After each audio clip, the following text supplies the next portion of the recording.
Hi again, everyone! Happy Thursday sa inyong lahat! Yes, welcome again to another episode. Naging episode na siya here in the Hustle Diaries. And of course, for those who are new here, I am Mary Ann. I'm originally from Manila, Philippines, and now based in Ontario, Canada. I'm a mom, a wife, working full-time, yes, working full-time, and at the same time building an online business on the side. And tonight, gusto ko lang pag-usapan yung topic na very personal to me. Ano kaya yun? The trigger. Yan. Because honestly, minsan, hindi naman motivation ang dahilan kung bakit tayo nagbabago. Hindi lagi, kasi dahil inspired tayo or dahil excited tayo.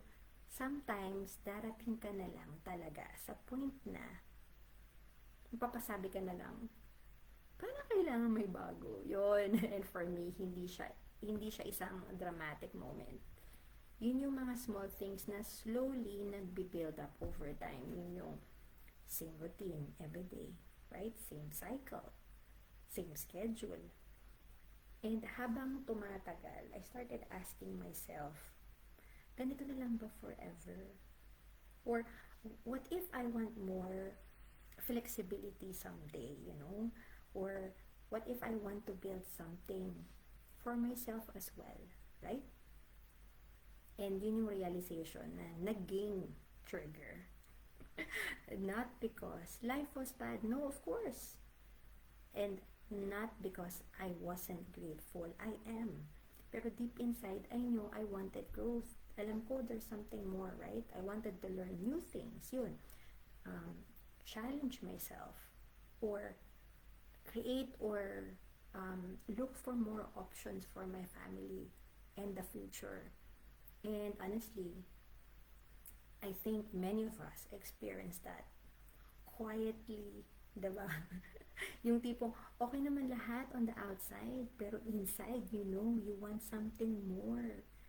Yung more growth, more freedom, more possibilities. And minsan, yung mga small feelings na yun is already enough to push you into action. So that's why I always believe na yung mga maliliit na decision na yan, it matters. Kasi yun yung mga moment na ini-ignore na lang natin minsan diba? Yung mga feeling na ganon. Things slowly start changing. So, ngayong gabi, gusto kong mag-leave again ng another question sa inyo. And that is, what has been your biggest trigger for wanting a change in your life? Any change, right?